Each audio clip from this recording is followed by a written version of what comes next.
Hello everyone, welcome back to Jade. Last time,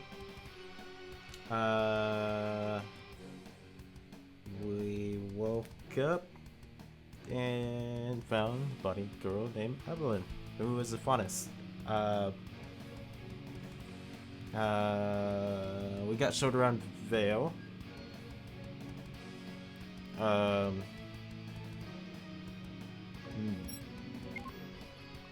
You know, stuff. Oh, her.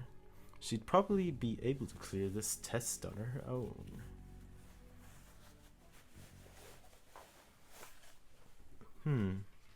Prologue 2. Battle in the Emerald Forest. This is the Emerald Forest. Don't look down, don't look down, don't look down, don't look down. Oh god, I looked down. And it's going to be the location of your exam.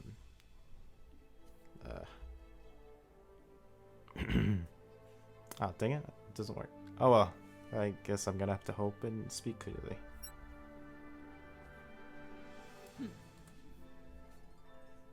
What is our objective, Headmaster? Objectives, Miss Polendina. First, you'll track down and group up with the last member of your team. She's already in the forest waiting for you. Afterwards, you will track your target. Target? A creature of Grimm, stronger and bigger than what ones usually nest so close to Vale, has appeared in the Emerald Forest. You will find this creature and destroy it. So we're actually looking for trouble. Oh joy. Just fixing this real quick. What kind of Grimm? Osmond shakes his head. You won't always have the luxury of knowing what kind of enemy awaits you beforehand, Mr. D. Cabellas.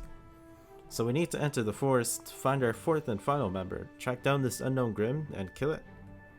Yes, take your positions.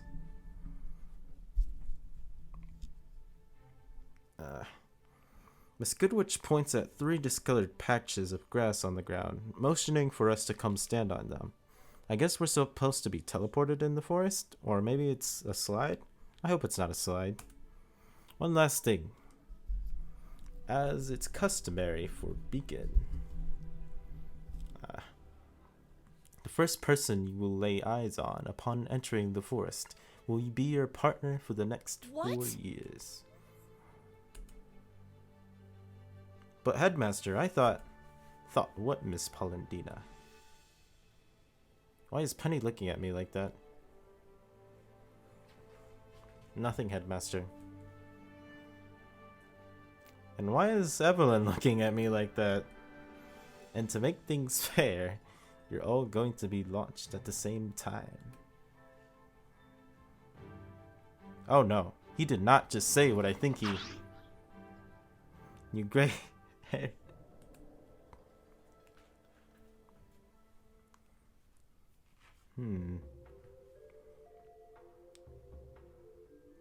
What in the blazes was that? I wish you vermin were smart enough to know when to stay down.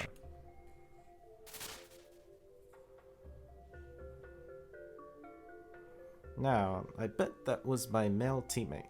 Osmond told me that the bloke was a complete amateur after all. Hope he's experienced enough to survive his landing. Ow! Ah! Ugh! Hate you, Oz. Help! Howie! Well, that was enlightening. I now know 2 things. First, with enough trees in my way, Aura can help me survive a fall from that height. Second, it doesn't stop the pain from happening. Because my everything hurts. It's already fading, but... I need to close my eyes. Focus on recovering like the girls taught me. For a few seconds, or is it minutes? For a brief interval of time, all that there is me, my pounding headache, and the forest. Then, thank the gods you're alive. An unfamiliar voice reaches out to me. then light experienced footsteps, which take care to make the least noise possible, as if trained to do so. The source stops right beside me and now stands between me and the morning sun. How do you feel? Anything broken? The voice is lower than Penny's or Evelyn, but still definitely female. There's no bubbliness or cuteness in it, but something more mature and hard? No, Ara's already taken care of the rest. It just hurts. Least you could expect considering the height you fell from. And the number of branches I hit on my way down, too. She chuckles. It's a guttural low, her mouth probably closed as she laughed at my words. Can you stand? Let me help you up. She's offering to help me stand, probably offering me her hand, too. I guess I can at least open my eyes. My head doesn't pulsate that bad anymore, anyway. Oh, wow. Yeah, she's nothing like Penny or Evelyn. For one, she's tall, almost as tall as me. Her skin is unlike any that I can remember, a golden bronze which only serves to further highlight her impressive physique. I mean, wow, I've lost my memory, but I don't think I've ever seen someone with such a defined body. It's just at the border between attractive and buffness. Grim got your tongue? Darn it, what is it with me, pretty girls and staring? I think I answered my own question in that sentence. Sorry about that. I imagine you're my third teammate. And your partner. Alright, there's also that. I groan and raise my torso from the ground, extending my right hand. I find it enveloped in a firm grip as she pulls. My name is David D. Cabegas. Jacqueline B. Ivory, but you can call me Jack. I love this piece of music, by the way. It's one of my favorites. So how the heck did you end up flying through the air and crash landing into the Emerald Forest? Same way you got here, probably. You mean walking? What do you mean walking? What I said, I walked to the Emerald Forest. You walked to the Emerald Forest? Yeah, so unless there's something that allows you to walk on air. God dang, Headmaster, what the heck? The Headmaster used some kind of hidden panels on the cliff overlooking the forest to launch us. He did what? Grim on a pipe, that's crazy. Not again. That's just like him. You mean the Headmaster is prone to doing stuff like this? You don't know the half of it. I've known him for 10 years now, and...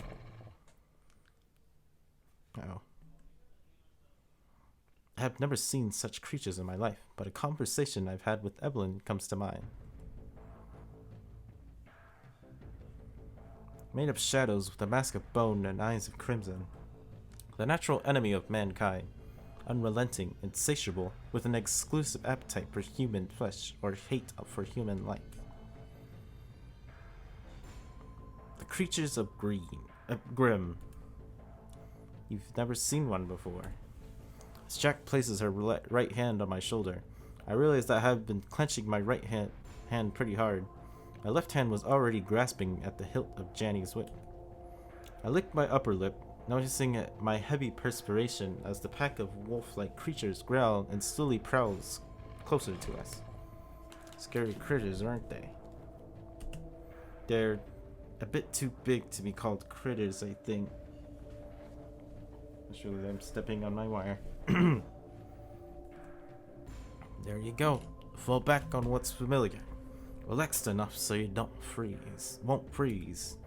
She lets go of my shoulder only to place her back against mine. But not too much that you become careless. These things have a nasty habit of surprising you. They don't scare, they don't care about missing limbs, and they keep on coming until either party is dead. I swallow, my hand slowly extracting my whip. The Grim on my right snarls in my direction, and its claws dig into the ground. How's your aura? Not completely full, but recovering. I feel her back muscles flex, and hear a sound of machinery coming from her front. More than enough for a few Beowulfs. Just keep calm and aware of your surroundings. And don't forget. I feel her right fist bump me in the left thigh. We're in this together, alright? That actually does make me feel better. Thanks, Jack. You're welcome. Now. Hi! Pseudo flea bags. I almost jump out of my skin and extract my wit fully. The pack snarls and howls, tongues wet, sharp chops, bleh. Back arcing and claws digging into the ground. Yeah, I'm talking about you, you fur coat rejects. Come and get some.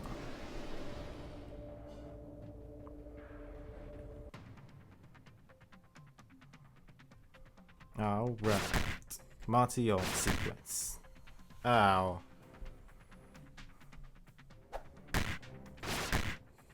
Ow. Huddling together.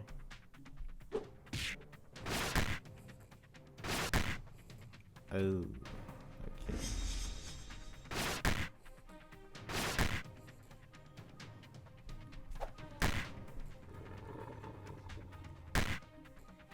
I wonder what that prompt means. Ow. Oh my gosh.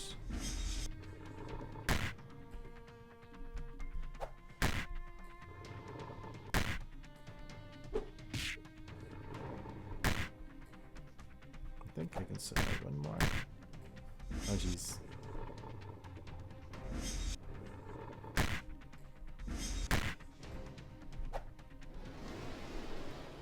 Alright, next.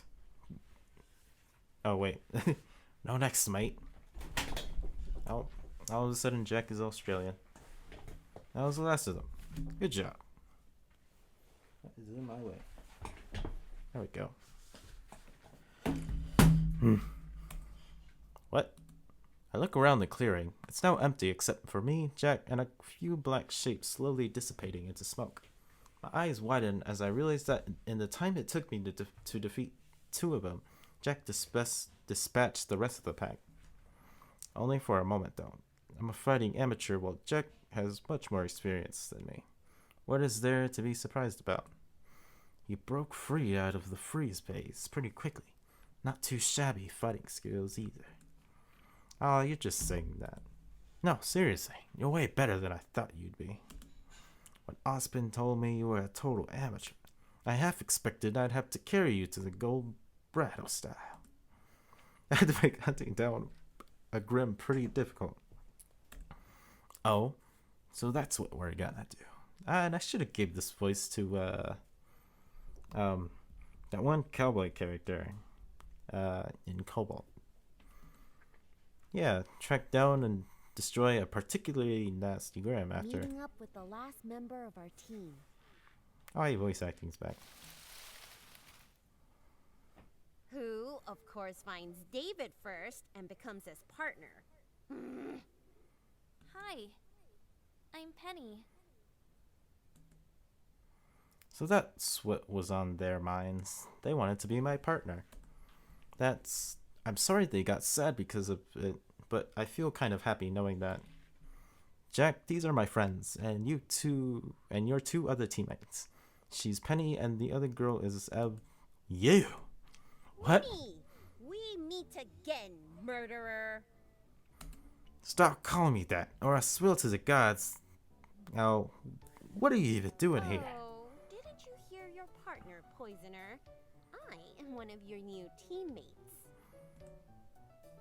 No. For the next 4 years. Over my dead body. If you insist, allow me. Ha! Bring it on, carrots. I'll tie up your ears in a double overhand and then beat that Greg to a pulp with you. Okay. Okay, time out. I move in between the two girls, stretching my arms to the side as to increase the dangerously diminishing distance between them. What's going on here? You two know each other already? How could I forget the face of my would-be killer? For the love of God, I wasn't trying to kill you.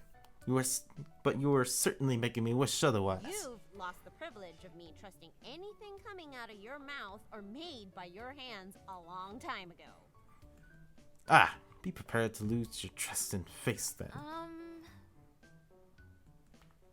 Calm down already. What the heck happened between you two?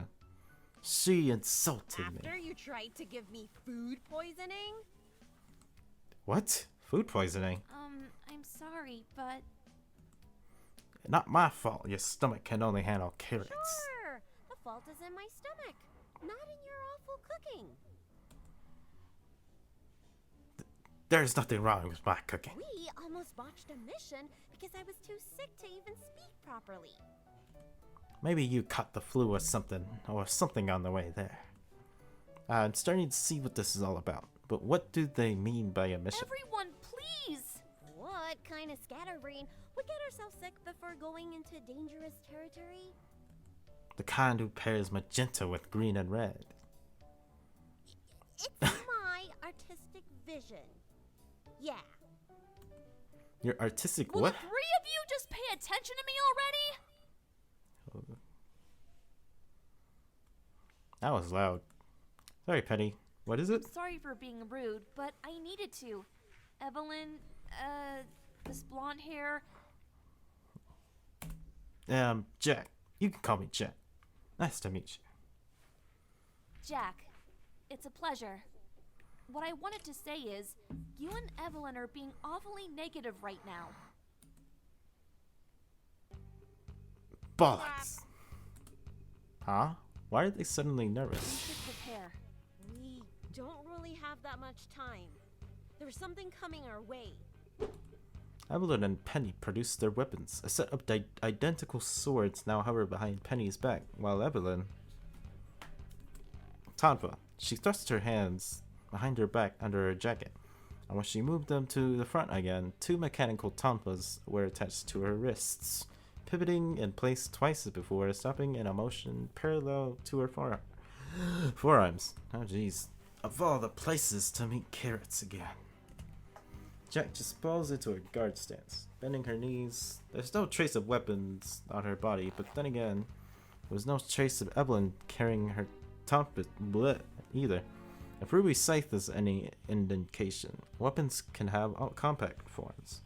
But thankfully, I'm still holding onto my whip. I can extract, and I can't exactly put my gauntlets away, so I'm more than prepared to fall into a square formation, our backs facing each other as we overlook our surroundings.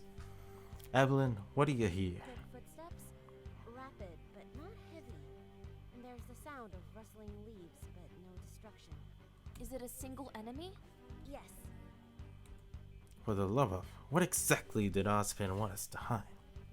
Okay, I get the picture. Whatever we were supposed to hunt is now coming our way at breakneck speed. But how did it find us before we found it if it was so far away? What do you mean, how? We were inches away from a cat fight there. Jack, David suffers from amnesia. He knows very little about Remnant and the Grimm. You can't be serious. David, Grimm are attracted by negative emotions. What? You mean it found us because of your fight? Yeah, we probably shouldn't have done that in a Grimm-infested forest. But she gets on my... Oh, dang it. We can do that later. Now focus, darn it. What do we know about this thing? It's getting closer. Aspen said it's not native to the Emerald It was Forest. also implied to be particularly dangerous, so it's safe to assume it's not a common Grimm. So, we're looking at a single dangerous Grimm who's agile enough to move through this thick forest without causing unnecessary damage, and whose footsteps are clicks. Doesn't sound like any Grimm I've ever encountered. Oh, darn it. I know what kind of Grimm it is. You do? It's, The Grimm exited the forest from the tree line directly in front of me, so I'm the one who got the best look at it. I wish I had it. Ugh. The gangly figure slithers its way into the clearing. The middle legs touch the ground first, precisely sitting on the underbrush with a nary sound, while its posterior twins still rest on the tree. They're thin but strong, made of chitinous lucid darkness. The tubular body of the Grim progresses into a long neck and then produces a triangular head with large bulbous red eyes protruding from a mask of osseous material. The same hard substance covers the upper side of the body, and the entirety of its two front legs, the bigger and thicker than the ones it walks on, split into 3 segments. The final parts raise slowly upwards as the Grim settles properly on the ground, like a pair of saw-toothed butterfly knives. Its mandibles lower with a sickening click, and it emits a sibilar hiss as it stands thrice our height. What the heck is this thing? I have only faced Beowulf so far, so I'm by no means an expert, yet I am convinced there's something fundamentally different about this Grim. When I was facing the Beowulfs, I felt like a piece of meat about to be assaulted and mauled by a starving dog.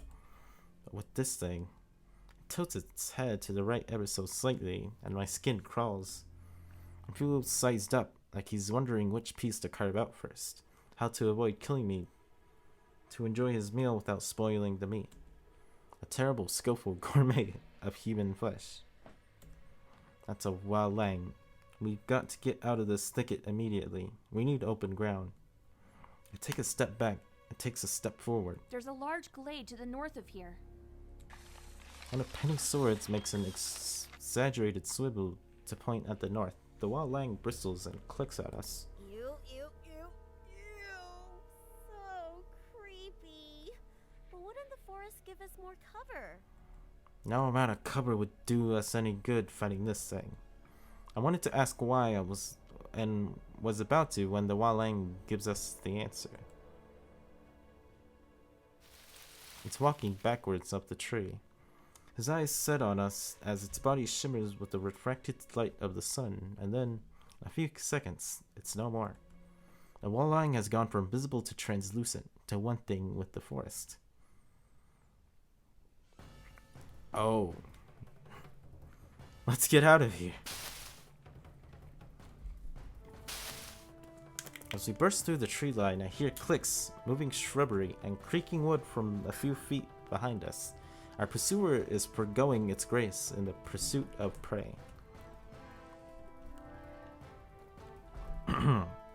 It's right behind us, isn't it? Darn right it is. I'm not stopping to check. Can we even outrun it in the forest? I'm sorry that you couldn't be eased into these situations, David, but sometimes you have no... Duck! Where? Holy! We land in a roll. Ah, that's loud. And get back on our feet, and run past the felled tree, its top half crashing to the ground. Less talky, more runny. What Evelyn said, not all enemies will allow you to think about your next move, David. Sometimes you just have to act. Oh hey, the trees, it's coming again. David, watch out, dodge. I'm right-handed.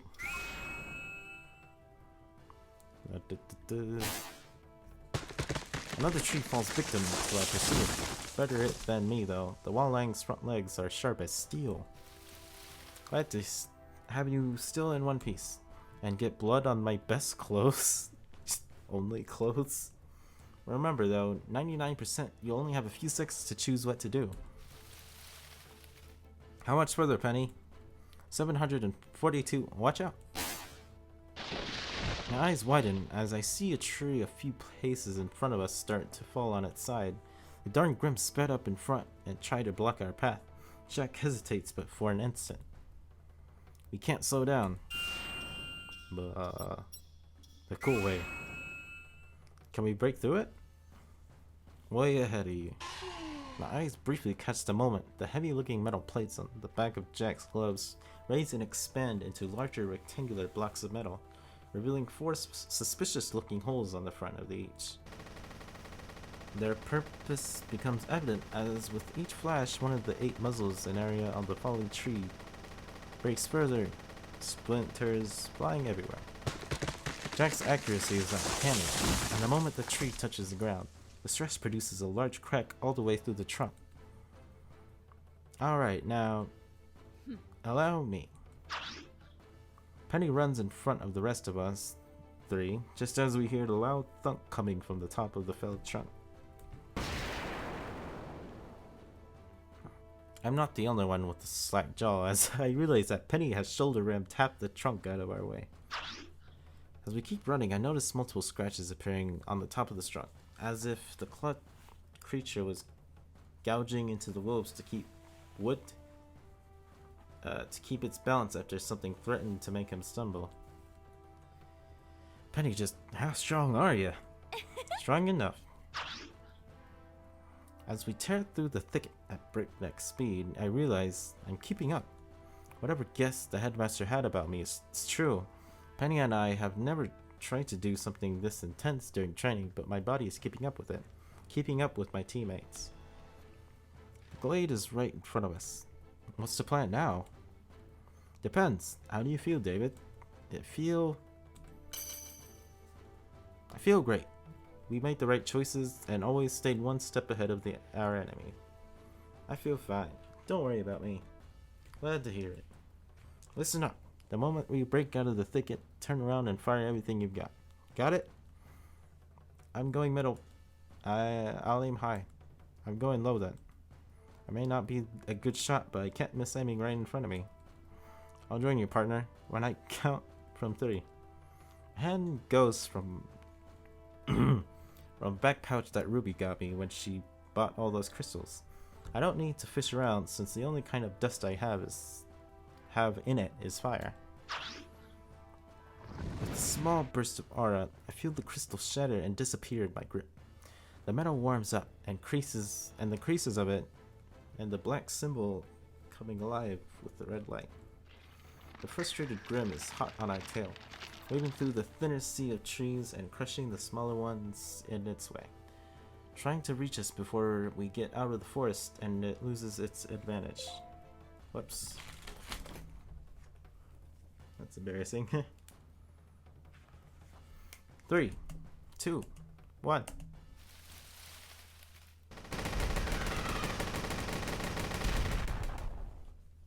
Did we get it?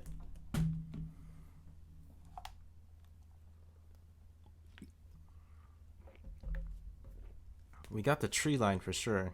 The area in front of us is riddled with burns, cuts, bullet holes, and smoke. I see no trace of our enemy though. If it was dead, there should be a disappearing carcass somewhere, right? Or does an invisible Walang stay invisible even after death? Oh, we got her for sure. Jack says with a worry grin, but not one of the girls has put away their weapons yet. But it's not over yet. I turn around and when I see it again, the Walang is still alive but heavily injured. Its left back leg and the right middle leg are missing, and a pair of what I can identify as insectoid wings are damaged and riddled with holes. Oh gosh, I don't want to imagine this thing flying. Can mantises fly? Desperately trying to bend back under the white carapace on its back. It's downed and crippled. It can't get away from us. Final round, team. You ready? Alright.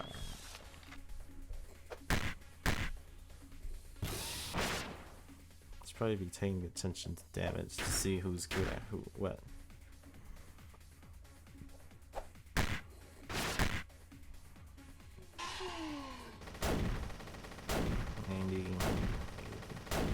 What is that?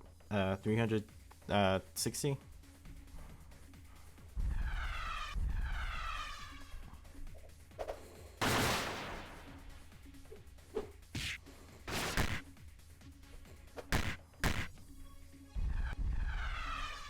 Oh, I should probably be checking health.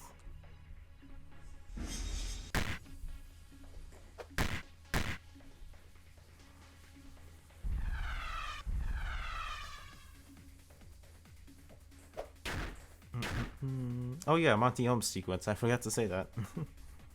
Wish I had unlocked it. Oh well. Maybe next time. Using vast semblance against enemies of this level? Not likely. That's how you know Jack is a boss.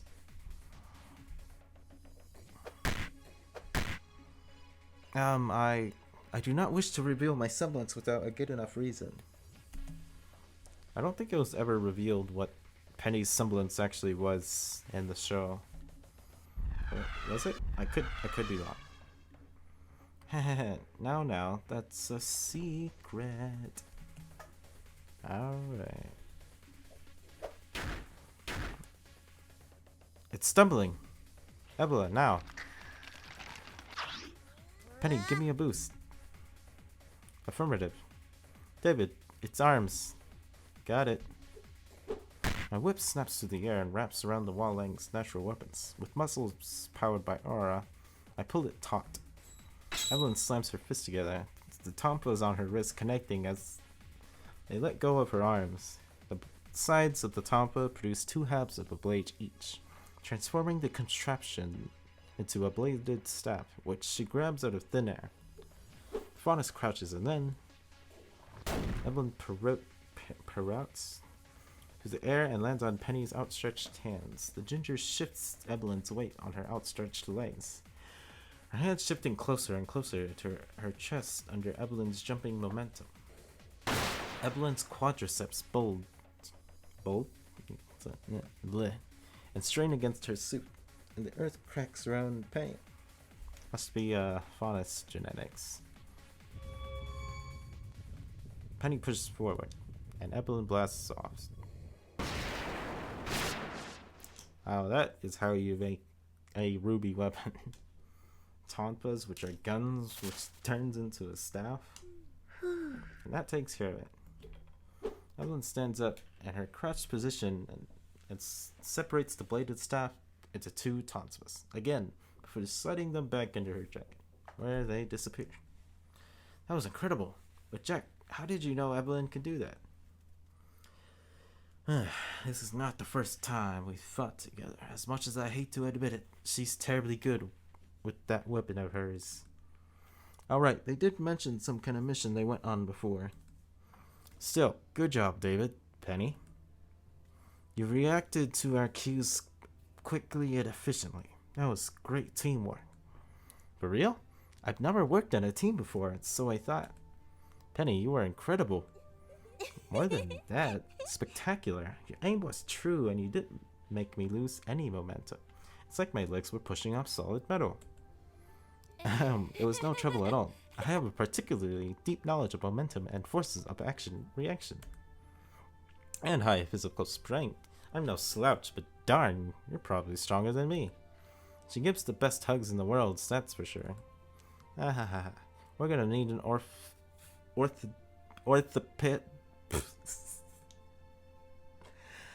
orthopedist on standby if she hugs with her full strength.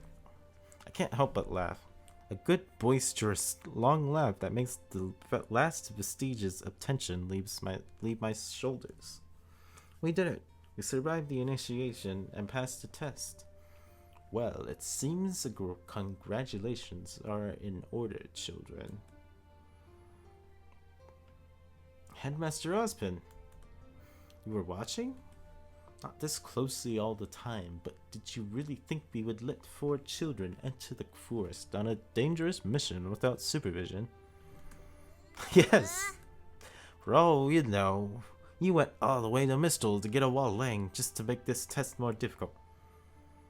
I don't know why, but I would have thought it would be at a desert. Or like Vacuo. Assuming Mistral doesn't have deserts. Why, children, do you think I would ever? Yes! Anyway, are you here to take us back to Beacon, Headmaster? Among other things.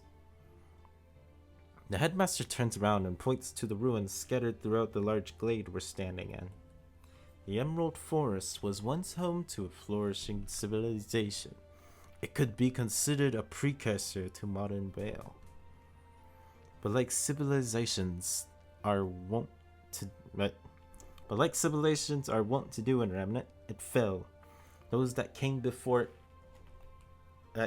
after it learned from its fall, from its internal strife and wars. And yet we repeated the same mistakes. Children, we live in a world where learning from the past is not good enough anymore. So what option is left to us? It suddenly got deep and somber. Learning from the past doesn't help us avoid the same mistakes. Well, that's a given. It's because all events, including mistakes, are connected to their own times. Knowing about mistakes committed by your forefathers can only help you so much in a world that's continuously changing. So if the past is no good and you can't look at the future, the present? Yes, Mr. D. Cabegas. We learn from what's around us. We learn from other people, especially those who are different from us. Only seeking to interact with those who think the same as you puts a limit to what can be learned from each other, which is why it's important to try and make ties with as many people as possible, even those you may disagree with on certain issues. You four are as different from each other as can be. You all have unique past and ideologies and aspirations, but it's my belief that despite these differences, you will rise above these challenges before you victorious, wiser, and more united for the experience. Just like you did earlier today. Jacqueline B. Ivory. Penny Polendina. David D. Cabegas. Oh, that's what we look like. Evelyn Damerat. From today onwards and forevermore, led by Miss Ivory, you will be Team Jade. Wait a minute. There's no A in either of Penny's initials.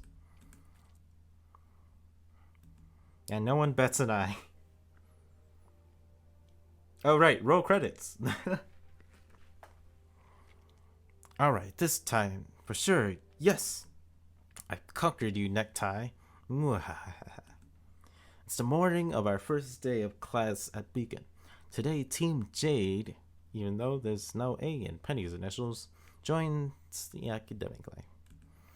Other than homework and classmates, this also means uniforms. In the male version of Beacon's featured a tie, which took me 5 minutes to tie correctly, more or less. I guess I never had to learn to tie one in my life before. Precious information. Evelyn, can I come out? I ask loudly to be heard through the door. I'm changing in the bathroom while Evelyn is changing in the bedroom, Penny in the kitchen, and Jack on the balcony. Ooh.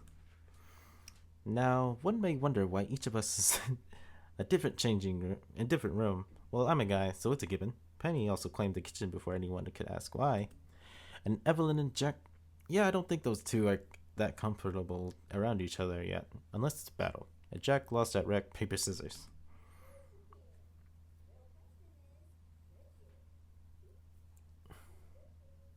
That's a little confusing. I sigh and roll my eyes, leaning my forehead against the wood. Alright, other question. Have you 100% finished changing into your uniform?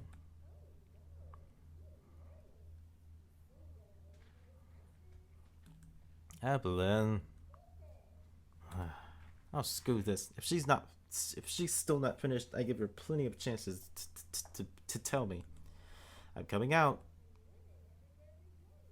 What's that supposed to mean? That little.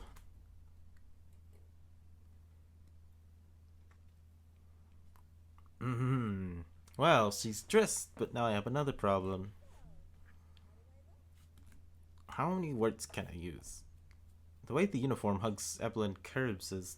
Well, I mean, it's not like you can't notice with her normal clothes, but in a miniskirt, it's just something else. With the thigh gap between the skirt's hem and the knee socks. I... disturbed. Hello again, Bluntness. I have words. I don't know if I should voice them.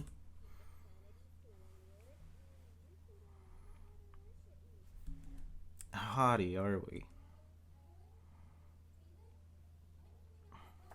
And men around... No, I can't use that. A few seconds after Penny's voice carries through, the kitchen door opens. How do I look? That's not what it... Never mind. I might have to ask that one day. It looks very good on you, Penny. Well, Penny is not as curvaceous as Evelyn. The uniform still suits her. Not as well as her normal clothes, but the colors, huh? Penny, why do you still have your color on under the uniform? I have a scar. Yes.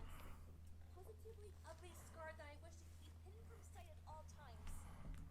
Oh, wow. You need a collar that covers the entirety of your neck?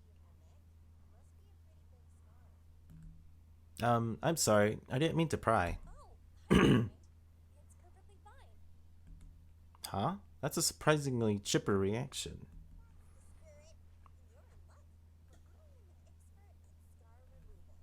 Is that possible?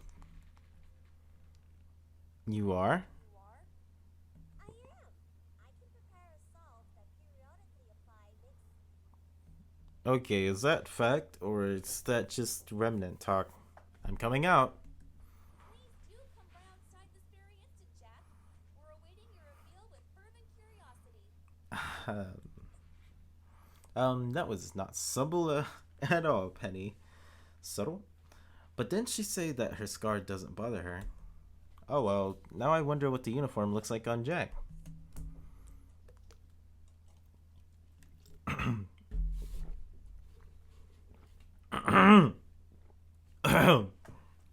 What?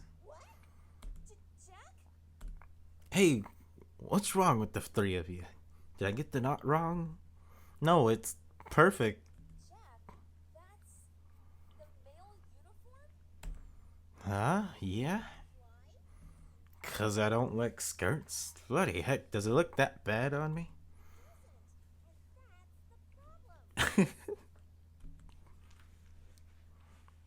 Carrots, what the heck does that even mean? Evelyn bites down on whatever she was going to say next and walks to the apartment's front door, leaning her head against it once, twice, 3 times. Seriously, what's her problem? There's nothing wrong, but I guess it's attention grabbing? Especially since it looks better on her than it does on me. That's it. Let people watch. Who cares? Yeah, who cares? That's the spirit. Although... Hold still for a moment. In a matter of seconds, Jack undoes the faulty knot I had produced, adjusting the positions and length of my necktie, and then makes a new knot. Perfect. Not too tight, not too loose. There we go. Looking dashing there. My dad always said, a bad tie makes a bad day. Aha. All that. Let's go get breakfast. Cats, get off the door, will ya?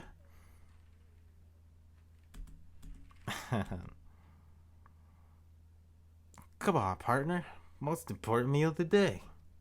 Emmeline gets off the door as Jack grabs me by the shoulders and then proceeds to push me towards it, completely ignoring my shattered, broken, destroyed pride. Yeah, I mean, he probably worked hard on that. I don't understand. Evelyn! What? Please teach me how to do a tie.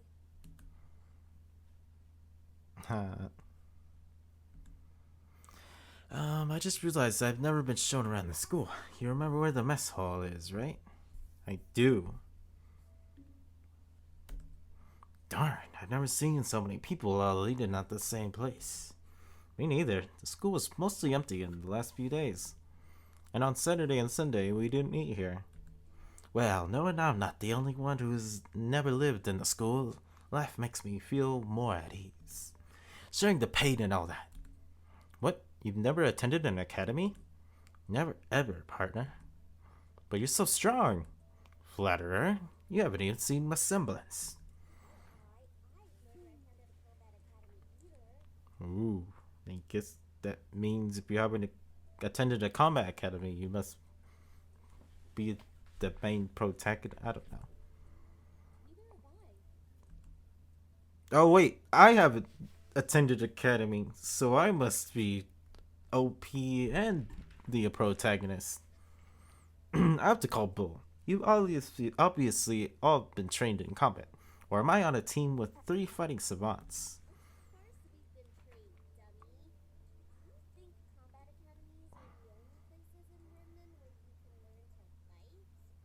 I don't know. Are they?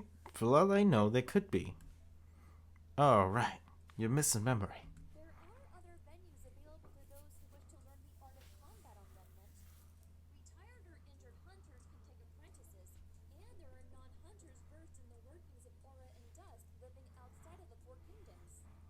Ah, so to be an anime protagonist, you gotta choose the obscure way. I see. Sounds reasonable. Glad it does. Now let's get some grub. I'm famished. Wow, this is the best food I've eaten in months. Oh dear, here they go again. Of course I do, but I can't do miracles while on the road. I tune out the argument in favor of facing Penny, who today got a picture perfect selection of food for her breakfast. How's the food, Penny? It's definitely nutritionally balanced, but I think the eggs were slightly overcooked. Probably to give them more consistency before the scrambling procedure. Uh-huh. Looks like we got an egghead.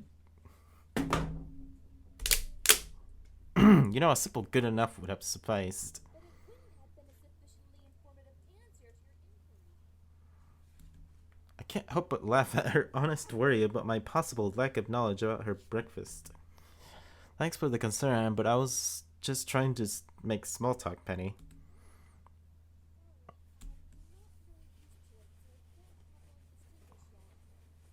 It's okay, Penny. I'm also socially inept.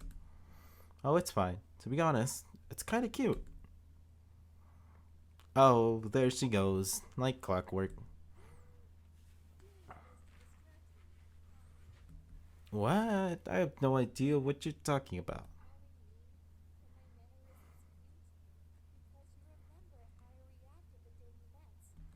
Oh, that? Yes, I may be trying to make you blush on purpose. She laughs at my admission, and I'm glad I stopped her from going into a funk.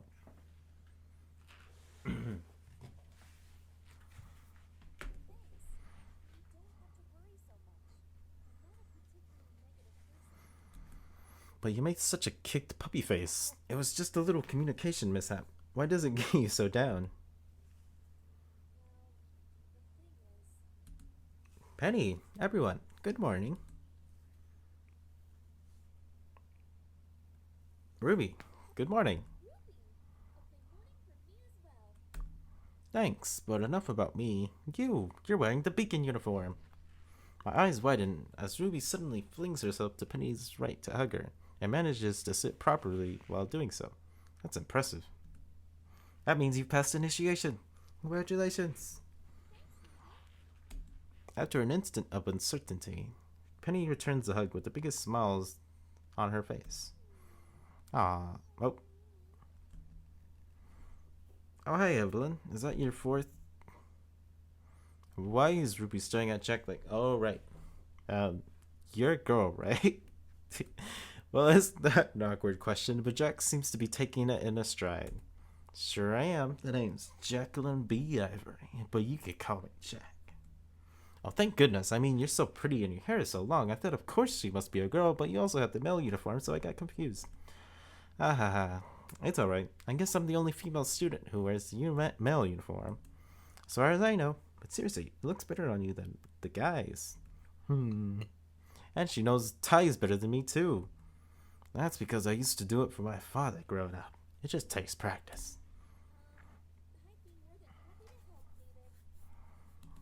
You would? Thanks, Penny. And Evelyn and Penny are giving each other a thumbs up for some reason. Who cares? Come back to me, Pride. Okay, 2 questions. Are you the guy Ruby was making a weapon for? And what is she making a fool out of herself for now?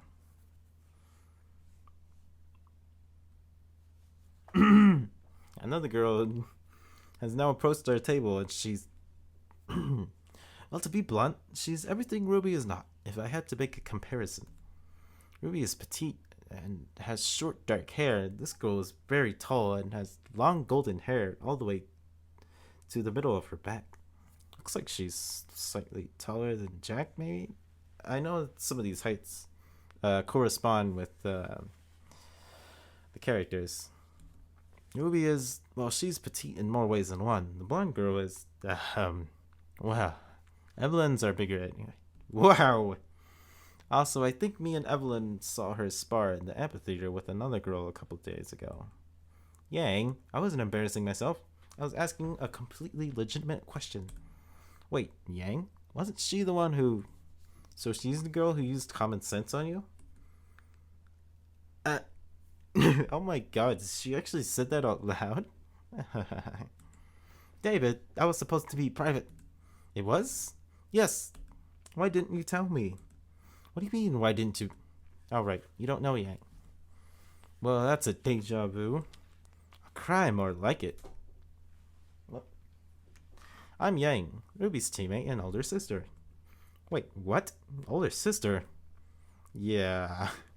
I was also confused when I found out Yang and Ruby were siblings. And then I figured out that half-sisters exist. They don't look that much alike, to be completely honest. I'm David.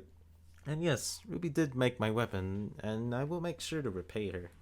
Glad to know that. And hi, Penny. I couldn't believe it when Ruby said you were going to be attending Beacon as well.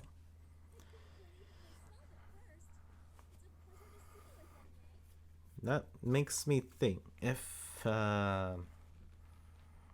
Patty is a transfer student or just attending because she moved, won't she wear an Atlas uniform? If so, then why aren't the rest of the Atlas transfers? Oh wait, they do. I think. Never mind. I couldn't believe it. Blah, blah, blah.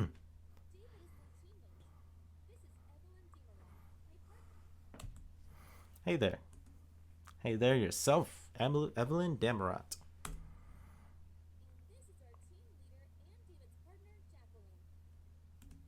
B. Avery, but you can call me Jack. Another blonde, finally. I was starting to despair only having John to share with. I heard that. I snapped my neck to the right, but I can't identify the source of the voice. What was that about? Hopefully she's one who breaks the stereotype. Between you and the dunce, I have half a mind removing from my life anything even remotely resembling a shade of yellow. I guess this is another of Ruby's teammates. Wow, she's pretty. Not that Ruby and Yang are pretty, but, well, Ruby is cute and pretty, and Yang is hot pretty. This one is class pretty. Does that even make sense? I understand. She's petite as well, but also slender and very well dressed in a princessly manner. If that's even a word. I can't help but imagine her in something like a long ballroom dress. Wait, did Penny mention a teammate of Ruby she could take fashion advice from? And oh, you must be Weiss then. Don't worry, Ruby, I won't spill the beans. Oh wow, Weiss, we got another admirer. Wait, what? Why is the correctly identified Weiss suddenly looking at me like I'm her worst enemy? What are you talking about, admirer? Oh, come on, don't play dumb. How else would you know Weiss Cream's name? I guess you know me from my singing career. Or are you an estimator of my family? So she actually is some kind of princess. Cool, but seriously. I think there's a misunderstanding here. I have no idea who Weiss is supposed to be, except for Ruby's teammate. Okay, seriously, why is that so shocking? What's so funny? For real? He seems to be telling the truth. At least, I think so. Oh wow, why is every girl they meet in the Vale a different kind of total knockout? After cute pretty, hot pretty, and class pretty, meet Grace pretty. This black-haired beauty, which by rule of elimination must be Ruby's final teammate, just exudes natural poise in every step she makes, and she feels like she's not even trying. But the question remains, how does he know Weiss's name? The better question is, how does he not know? Wasn't she dreading the prospect just a few seconds ago? I'm Blake, by the way. Blake Belladonna. Nice to meet you, everyone. And hello again, Penny. JPDE Quebecus. Seriously, I have no idea who Weiss is outside her relationship to Ruby. And even that was a guess. Meaning, Penny told me about a teammate of Ruby who has great fashion sense. And Ruby herself mentioned the name in passing. 50-50. So, I took a guess. Stop being surprised already. Well, considering the information at your disposal, it's logical you'd come to that conclusion. You certainly couldn't have made that bet on Yang or Blake. Excuse me? Hey, I'm Weiss Schnee. Why is she making that face? Schnee. Wait, like the dust company Evelyn told me about? No wonder she was surprised I didn't recognize her. Although she doesn't seem that bad, or at least not as bad as the company's name would have you think. She's a bit uppity, I guess? I see. It's a pleasure. Oh, the pleasure is all mine. Seriously? That voice again. What the heck? Now I'd love to stay and chat some more. I'm afraid classes are about to begin. We should all hurry.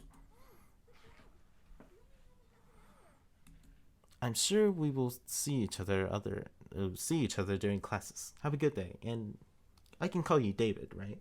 Oh, come on. Oh, for real. Who's doing that? Sure, if I can call you Weiss.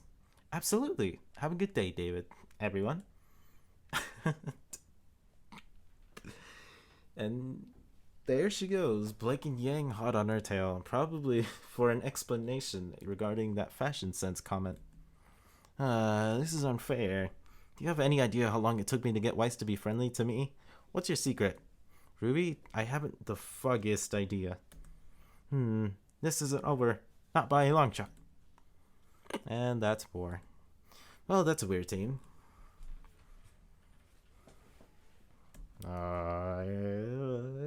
Yeah, it's true.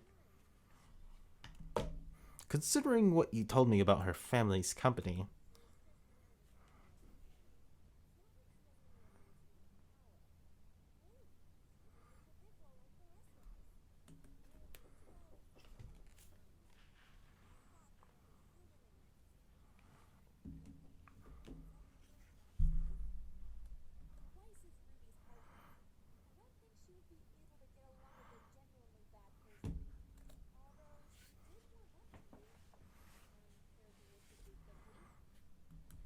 I chalked that up to me indirectly complimenting her without the aim to flirt with her. First impressions are a powerful thing. Anyways, we should get excuse me. Drag check?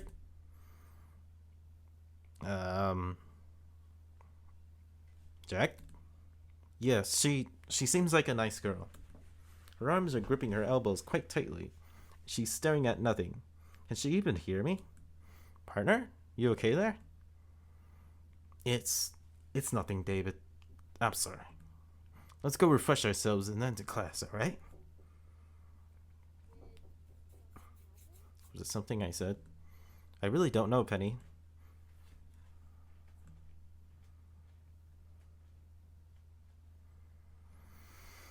First day of school, guys. Let's try not to be late to class. I wonder how long I've been recording. There's a certain hustle and bustle as we fall into the almost packed class. I notice that there are very few seats left and no sets of 4. Things like that happen when you arrive almost at bell time. You don't really get a choice in seat dispositions. Bummer. Oh well. I'll have to make new friends. Sounds good. I'll see you guys after classes.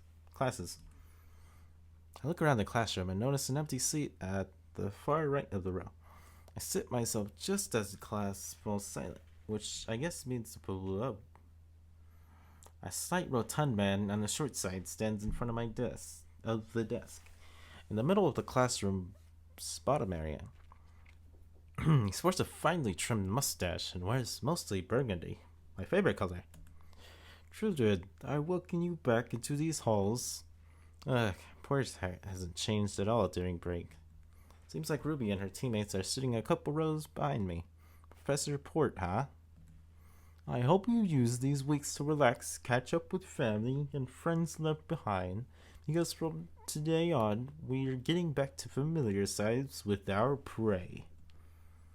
He makes a grandiose movement and raises his hand to point at the wall behind him, where a gigantifery of a grim hangs.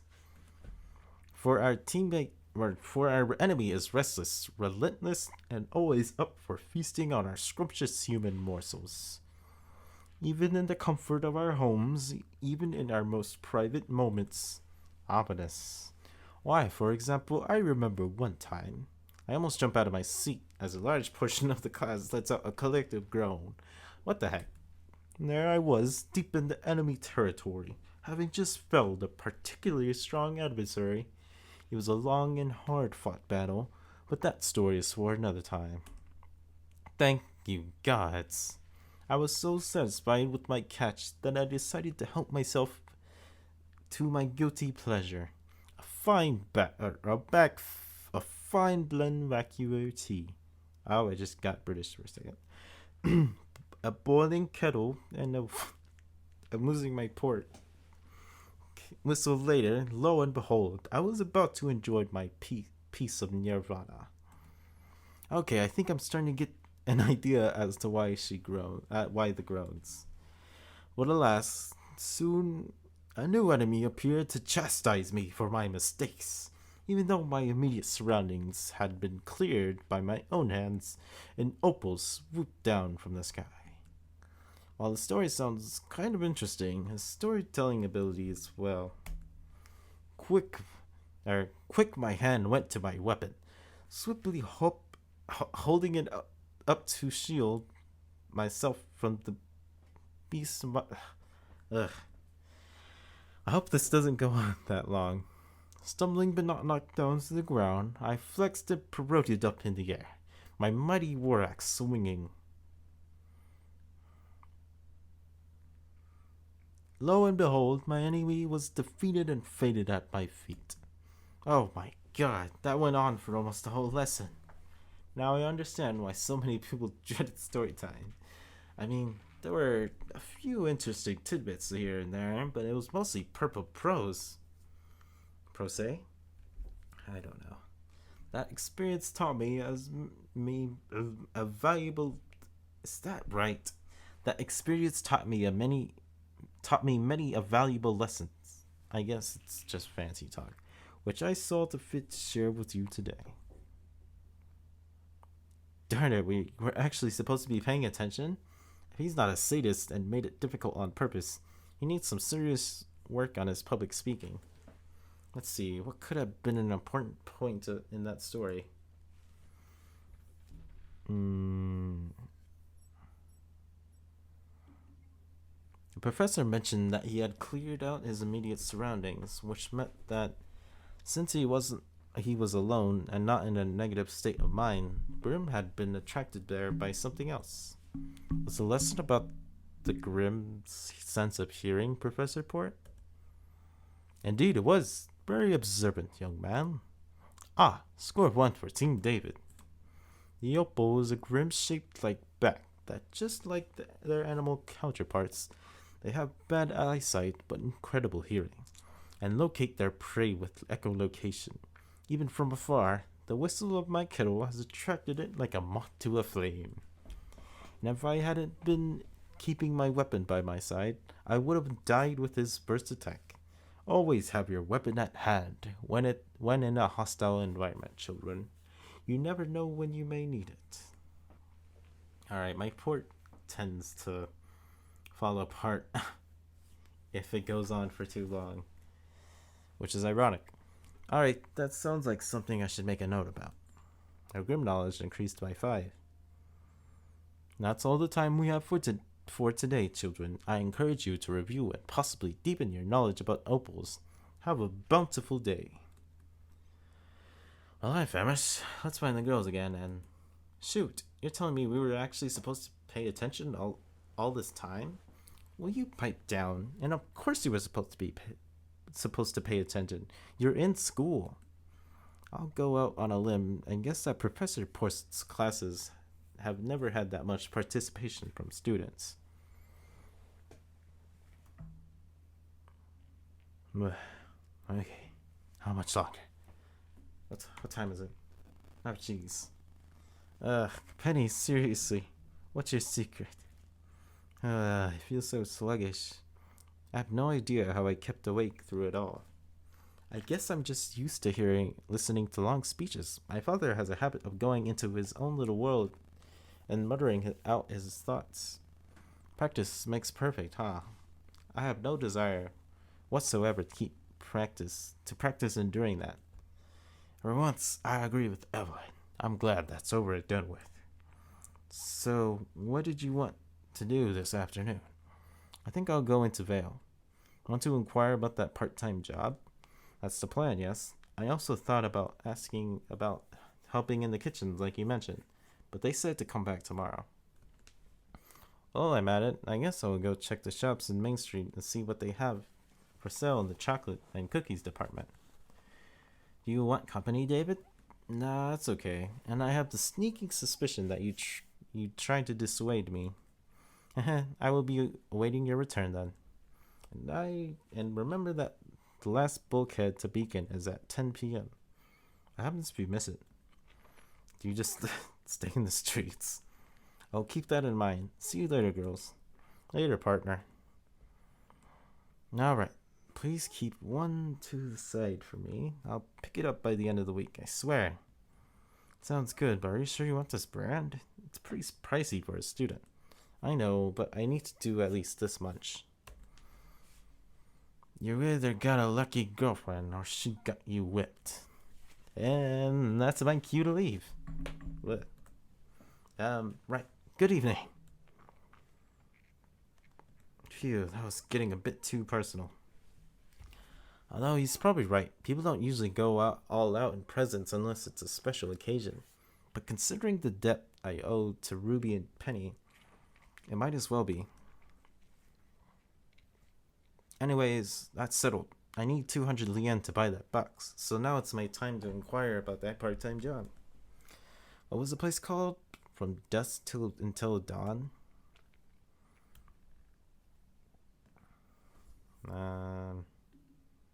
No time to lose. I gotta reach that dust shop. Alright.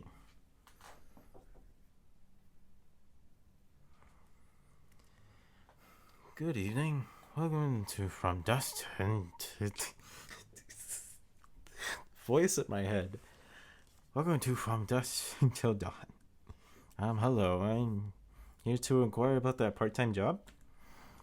You Beacon student. No. That sounds culturally insensitive. What? How does he know that? Your aura unlocked. You Beacon student? Well, yeah, but... Perfect. You're hired. What? Just like that? Need fighter. You can work evening shifts. Come when free. You free now? We do afternoon shift for try. Well, yes, but... Good. Get counter. Hey! An apron gets thrown in my face. When I pull it back down, the shopkeeper is already walking towards the back of the shop. Hey, I know next to zero about dust. Look inside first drawer. What? And he's gone. What the heck happened to the shop? That he would need someone who can fight as a part-timer. I do as he said and checked the first drawer of the counter inside. I found one ear noodle mic and earbud. I check on you through security camera from vault. If need advice, talk into the noodle. Sir, why exactly the shop need to be did the shop need to be closed and reopened again? No time for talk. Where's the customer? Ah, well, welcome. Thank you very much. Thank you. Come again. Very, very good. Closing time. Now. Thank gods that's over. And thank the gods no one commented on the noodle. I remove it and the apron both. All in all, it wasn't so bad. I was mostly just about weighing or counting the needed dust for each client, and if any were about to questions, the shopkeeper was already telling me the answer in my ear. I could see myself doing this every now and then. Very good. Hiring you, good choice. Thanks. I didn't think it would go so smoothly. Hold out scroll, please. Sure. Hold out my scroll, and the shopkeeper does the same, swinging his own device horizontally and above mine. I thought the wallet was the size of a fingernail, unless you can attach it to your scroll somehow. What? No, first time bonus for incentive. You come back, yes? Sure. Good. Late now. Go to close, and you missed last bulkhead. Right. I'll see you around. Alright, how much did I get paid? Holy, I can't believe this. I've already solved the money problem. $200. Or Lien. How much is that? What's the inflation? I don't know. If it's $200 for premium cookies, it must... I don't know. What? Oh, it's because I pressed enter. If I want to, I could definitely go get Ruby's present and catch the last bulkhead with plenty of time to spare. I guess so. Congratulations, you reached the main part of Jade. From now on, you will be able to see 3 different kinds of story events. Main story events. These are unchangeable events that will happen automatically. Progress the main storyline and or introduce new characters. They will usually take place on Sundays. Also, TLDR, canon. Route events. These are events tied to your characters you've already met outside of Team Jade, and will progress their own personal route. You can make them happen on Saturdays, provided you meet certain conditions first. TLDR, non-canon. Extra events. These are events that will give you special items, increase your stats, or introduce new characters and routes. Most can happen by being in the right place at the right time on the right day. But some may also require meeting certain conditions or a bit of luck. So, debatedly canon, I guess. Outside of these, visiting certain locations at certain times will allow you to spend your time and engage in various activities. These will allow you to build up your stats, obtain money, new knowledge, and items. For example, I suggest buying that present for Ruby by stopping at the main street shop on the way home. Shopping won't advance your time unless you trigger an event. Have fun in the world of Jade, but remember, you only have 183 in-game days, so make the most of it. That's, didn't Cobalt had 283? Or 286? I don't know. But 283. Wow. Sounds like a lot. Anyways, cookies. You actually came around. Have a nice day. Now, nope. What can I do? Can't do anything here. Nothing here. I wouldn't think so.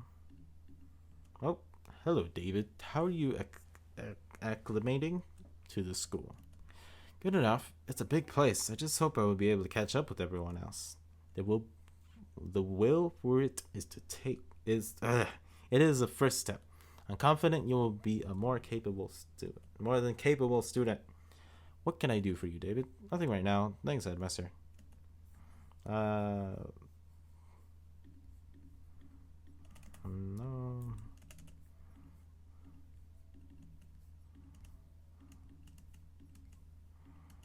Yeah, so go to sleep. There's our hard worker. How'd it go? Good enough. A little weird, to be honest. What about yours? It was good. Chatted. Got to know the local legends. Apparently, shortly before we joined, Team Ruby had the biggest food fight in the history of Beacon. They what? Oh man, I'm glad I was out of the blast zone for that. Among themselves? Against another first year team, actually. We saved you some food at dinner, David. It's in the kitchen. Awesome. I'm famished. And where's Jack? In the kitchen. I hope for your sake that she didn't want to try and add personal touches or something. Duly noted. I hope that she didn't. Or that if she did, it's Evelyn who's in the wrong about that story. She's not cooking. She's sitting in one of the chairs staring at her joined hands on the table. Hey, partner. Hey, David. I take it they immediately put you to work. Yep. So why are you hiding in the kitchen? I take a seat at the table, finding the food still warm enough to eat comfortably. I wouldn't exactly call it hiding. I just needed some time alone to think. Refocus myself. Whatever happened this morning hit you that hard? I was surprised. I didn't expect something, and it threw me. Why? This is why I try not to make my videos so long. Want to talk about it? Not really. I mean, it's something you can't really do anything about. I just need to learn to live with it. We've been partners for less than 2 days. I don't think it's fair to make you shoulder my emotional baggage already. Can't be more troublesome than the first time I met Evelyn. Okay, now you must tell me. She was trying to observe me in my sleep, whatever that means. Oh God, she gave you the crazy eyes. You mean she always looks like that when using her semblance? Most of the time. Heh, you know what? I don't feel so scrambled anymore. She stands up and stretches her arms overhead before heading to the door. As she walks past me, she places her left hand on my shoulder and gives me a squeeze. Thanks, partner. I really needed that laugh.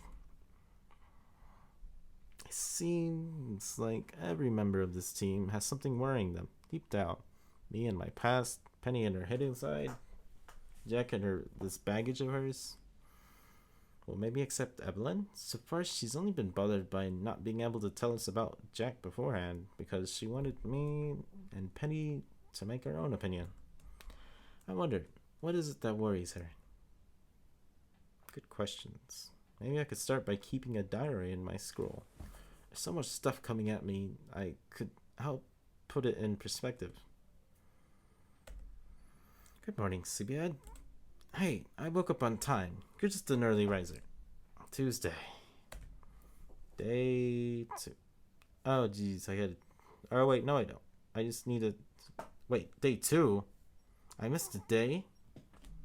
Never mind. Anyways, I could finally end the video. As much as I like reading Jade, I can only keep up my... mostly precise reading. But I had fun reading.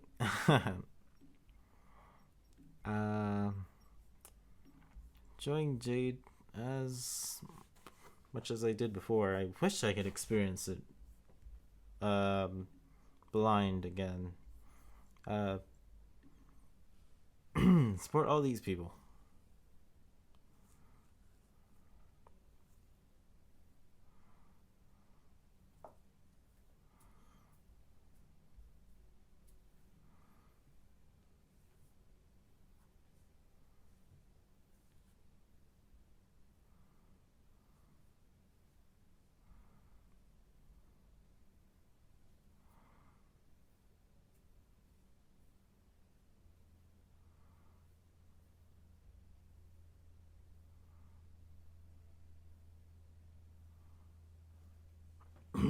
Bye.